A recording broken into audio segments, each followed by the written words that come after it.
सूर्य के कोर में nuclear fusion की वजह से ऊर्जा का एक छोटा सा अंश रिहा होता है। यह है प्रकाश का एक फोटॉन। ये 2,97,600 किलोमीटर प्रति सेकंड की रफ्तार से आगे की तरफ बढ़ता है। इस रफ्तार पर प्रकाश को सूर्य के अंदरूनी हिस्से से सतह तक आने में सिर्फ 2 सेकंड लगने चाहिए। लेकिन कोई चीज समय की इस अवधि को बहुत बढ़ा देती है। सूर्य इतना सघन होता है कि गैस की अलग अलग परतों से होकर गुजरने में इस प्रकाश को सतह तक पहुंचने में लाखों नहीं तो हजारों साल तो लग ही जाते हैं। सूर्य को देखते हुए आप उस प्रकाश को देख रहे होते हैं जो प्रतिक्रियाओं की वजह से 10 लाख साल पहले पैदा हुआ था। हमारा नवजात फोटॉन कोर से प्रकाश की गति से रवाना होता है, लेकिन फिर इसकी टक्कर हाइड्रोजन एटमों के एक घने बादल से होती है और फोटॉन का यह मुश्किल सफर 6,40,000 किलोमीटर से भी ज्यादा लंबा होता है। सूर्य के केंद्र में पैदा होने वाले किसी फोटॉन को बहुत लंबे सफर का सामना करना पड़ता है। सूर्य के कोर में उत्पन्न होने वाले प्रकाश के लिए बाहर निकलना बहुत मुश्किल होता है, क्योंकि उसके रास्ते में बहुत सी गैसें होती हैं और वो भी बहुत ही सघन। सूर्य के कोर के आसपास रेडिएशन जोन होता है। ये जोन हाइड्रोजन गैस से बना होता है, लेकिन ये गैस वैसी नहीं होती जैसी हम सोचते हैं। ऊपर मौजूद मटेरियल का वजन इतना ज्यादा होता है कि ये रेडिएशन जोन को तब तक कंप्रेस करता है जब तक ये लेड से ज्यादा सघन नहीं हो जाता, और तब इसमें से गुजरना लगभग नामुमकिन हो जाता है। सूर्य के केंद्र में बनने वाले किसी फोटॉन को अपनी मंजिल पता होती है। ये किनारे पर जाना चाहता है, कम तापमान तक, और उसके बाद वहां से निकलना। लेकिन इसके रास्ते में 6,40,000 किलोमीटर तक गैसें रास्ता रोककर खड़ी होती हैं। ये गैसें न सिर्फ सघन होती हैं बल्कि गर्म भी। इनका तापमान 69,44,500 सेल्सियस से भी ज्यादा होता है। रेडिएशन जोन में मौजूद गैस का रूप बदलता है और ये प्लाज्मा बन जाती है। प्लाज्मा मैटर की चौथी अवस्था होती है। सामान्य मैटर में एटम्स के न्यूक्लियस की कक्षा में इलेक्ट्रॉन्स चक्कर लगाते हैं, जबकि प्लाज्मा में एटम अलग अलग हो जाते हैं और इलेक्ट्रॉन भी अलग हो जाते हैं। यहां पृथ्वी पर हम लोग मैटर की 3 मुख्य अवस्थाओं से परिचित हैं जो हमें स्कूल में सिखाई जाती हैं: ठोस, तरल और गैसें। हमारा वायुमंडल गैस की शक्ल में है, समुद्र पानी है, और जिस जमीन पर मैं खड़ा हूं वो है ठोस। लेकिन ब्रह्मांड के ज्यादातर हिस्से में सितारों समेत प्लाज्मा ही होता है। बाकी ब्रह्मांड की तुलना में पृथ्वी कहीं ज्यादा शांत जगह है।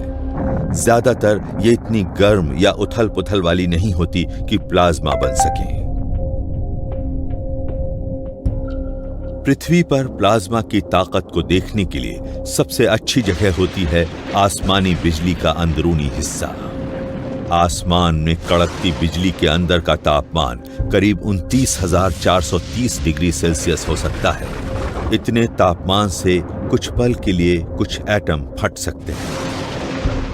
प्लाज्मा कुछ पलों तक ही कायम रहता है और उसके बाद इलेक्ट्रॉन फिर आपस में जुड़ जाते हैं। लेकिन हमारे विशाल सूर्य में प्लाज्मा अरबों साल तक कायम रहता है और इसी से 3,20,000 किलोमीटर गहरा पूरा रेडिएशन जोन बनता है। फोटॉन के लिए इससे भी बड़ी मुश्किल यह है कि प्लाज्मा इलेक्ट्रिकली चार्ज होकर एक कॉस्मिक फंदा बना देता है।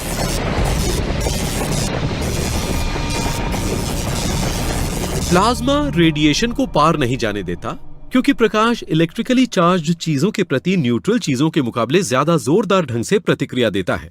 तो अगर कोई न्यूट्रल एटम हो तो प्रकाश उसके पास से गुजर जाता है, लेकिन अगर आप चार्जेस को अलग अलग कर दें और पॉजिटिव और नेगेटिव चार्ज हर कहीं मौजूद हो तो प्रकाश वहां से नहीं गुजर सकता। गामा रे की शक्ल में हमारा फोटॉन रेडिएशन जोन में दाखिल होकर एक चार्ज्ड प्लाज्मा पार्टिकल से टकरा गया है। सेकंड के 1 अंश के लिए यह कण फोटॉन को जज्ब करता है और फिर उगल देता है। फिर फोटॉन एक और कण से टकरा जाता है।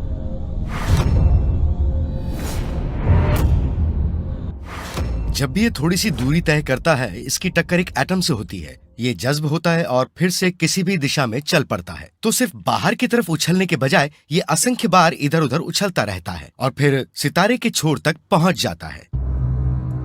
आप इसे बास्केटबॉल का एक एटॉमिक खेल कह सकते हैं और इसका कोर्ट होता है रेडिएशन जोन। खिलाड़ी होते हैं प्लाज्मा में मौजूद कण और बॉल होती है फोटॉन।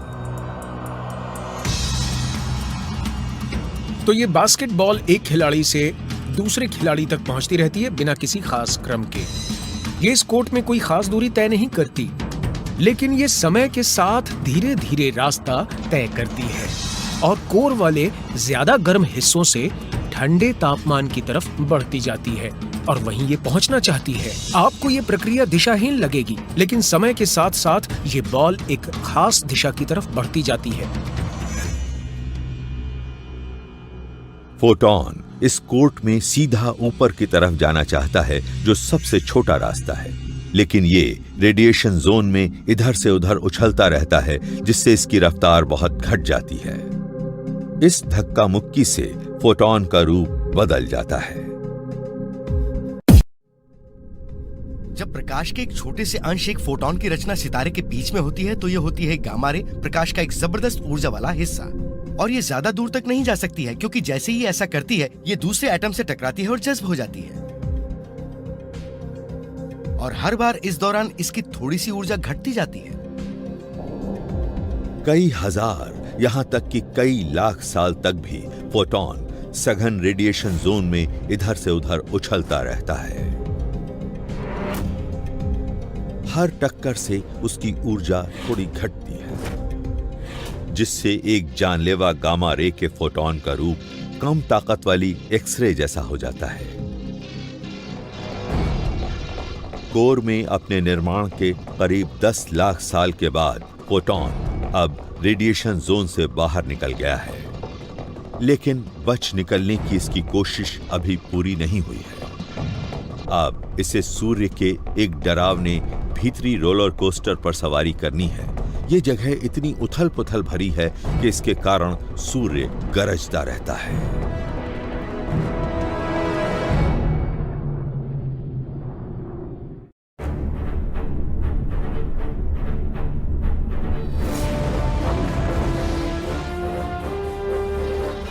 प्रकृति की ऊर्जा का डिलीवरी सिस्टम, एक फोटॉन पृथ्वी की तरफ आने के अपने सफर के दौरान सूर्य के अंदरूनी हिस्से की भूल भुलैया में 10 लाख साल तक गुजार चुका है। फोटॉन सूर्य के 3/4 हिस्से को किसी तरह पार कराया है। खूब थपेड़े खाकर और ऊर्जा गंवाकर अब ये एक जानलेवा गामा रे से एक एक्सरे में तब्दील हो गया है। लेकिन अब ये सूर्य की एक रहस्यमय बेहद गर्म परत में दाखिल होता है। ये है convection zone. Convection zone radiation zone और सूर्य की सतह के बीच पड़ता है और इसकी गहराई होती है 2 लाख किलोमीटर। हम कन्वेक्शन जोन को सीधे ही नहीं देख सकते। हमारे टेलीस्कोपों को सूर्य का यह हिस्सा अब भी नजर नहीं आता है, लेकिन हम इसकी आवाज सुन सकते हैं। नासा की सोलर डायनेमिक्स ऑब्जर्वेटरी सूर्य की आवाज सुनती रहती है। इसके द्वारा हासिल की गई आवाज बहुत गहरी होती है और इंसान इसे नहीं सुन सकते, लेकिन अगर 40 दिन की रिकॉर्डिंग की रफ्तार बढ़ाकर उसे कुछ सेकंड में सुना जाए तो वो ऐसी होती है। ये आवाज है अफरा तफरी की। क्योंकि हम सूर्य के अंदर नहीं देख सकते, इसलिए इसकी आवाज वैज्ञानिकों के लिए बहुत महत्वपूर्ण है। जब कोई गन फायर की जाती है तो उससे निकलकर हवा में दाखिल होती गोली उथल पुथल की तरंगों को जन्म देती है। जब ये तरंगें हमारे कान के पर्दों में कंपन पैदा करती हैं, तो हम गन फायर होने की आवाज सुनते हैं। यहां हम आवाज को देख पा रहे हैं। सूर्य कहीं बड़े स्तर पर इसी तरह काम करता है। हम जब इन तरंगों को आगे बढ़ते देखते हैं तो दरअसल ये वो मटेरियल होता है जो सूर्य के अंदरूनी हिस्से से ऊपर की तरफ उठते हुए शोर पैदा करता है। लगता है जैसे ये किसी सतह से टकराया हो और उससे आवाज पैदा होती है। यही आवाज हमें पूरे सूर्य में घूमती नजर आती है। प्लाज्मा से टकराती ध्वनि तरंगें सूर्य की सतह पर लहरें पैदा करती हैं। यहाँ हमें यही लहरें नजर आ रही हैं। ये सूर्य की असली ध्वनि तरंगें हैं और ये पूरे सूर्य पर मंडराती रहती हैं। ये सूर्य के अंदरूनी हिस्से की तरफ भी बढ़ती हैं और फिर से सतह की तरफ भी आती हैं। आवाज का पीछा करके वैज्ञानिक अदृश्य को देख सकते हैं। वो सूर्य की सतह से टकराती और उसके अंदरूनी हिस्से में गूंजती ध्वनि तरंगों को पकड़ते हैं, जिससे एक उथल पुथल भरे और बेहद गर्म कन्वेक्शन जोन का खुलासा होता है। कह सकते हैं कि सूर्य में घंटियां बजती हैं। गर्म गैस ऊपर की ओर उठती है, ठंडी गैस नीचे की ओर गिरती है। ये सब उथल पुथल जारी रहती है और इतनी ज्यादा गतिविधि की वजह से ही सूर्य से ये आवाजें आती हैं। गैस के कॉलम गिरते और उठते रहते हैं। इनके लिए जिम्मेदार होती है नीचे मौजूद गर्मी। अगर आप उबलते पानी को देखें तो गैस या पानी के बुलबुले ऊपर की तरफ उठते हैं क्योंकि वो गर्म होते हैं और फिर वो ठंडे होकर नीचे की तरफ चले जाते हैं। तो उबलते पानी को किसी केतली में आपको जो कुछ नजर आता है वैसा ही सूर्य पर भी होता है, बस वहाँ पानी के बजाय गर्म प्लाज्मा होता है। कन्वेक्शन जोन की तली में फोटॉन प्लाज्मा में मौजूद एटमों से टकराते हैं और गर्म होकर उबलने लगते हैं। लेकिन इस बार फोटॉन को एटम जज्ब कर लेते हैं और गर्म बहाव के साथ ऊपर आ जाते हैं। गर्म एटम फोटॉन को भी अपने साथ ऊपर खींच लेते हैं। तो आप इसे मटेरियल की एक कन्वेयर बेल्ट कह सकते हैं। फोटॉन एटमों की सवारी करते हैं और इस हीट ट्रांसफर के जरिए ऊपर आ जाते हैं। तो रेडिएशन जोन के बजाय कन्वेक्शन लेयर में ये सफर कहीं ज्यादा आसान होता है।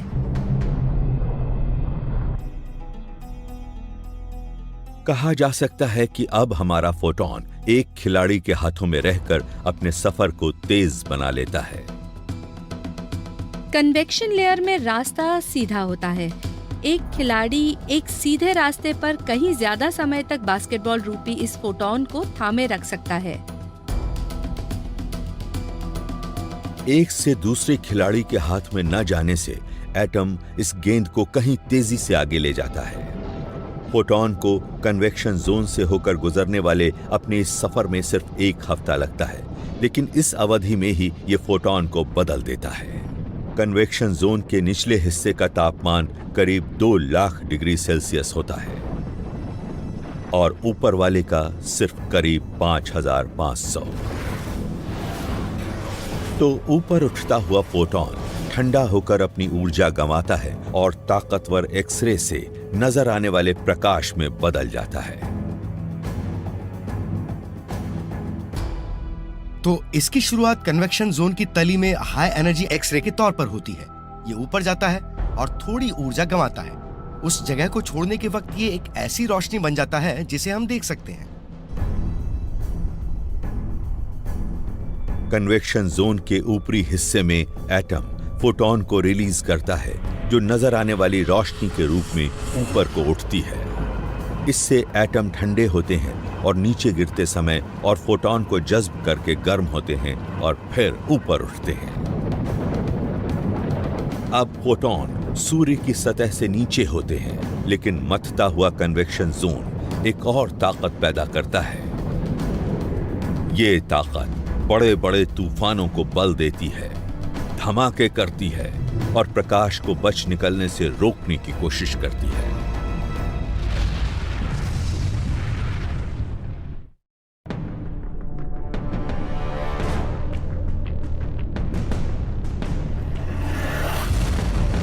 सूर्य के कोर में न्यूक्लियर फ्यूजन के कारण एक फोटॉन प्रकाश के एक अंश की रचना हुई है।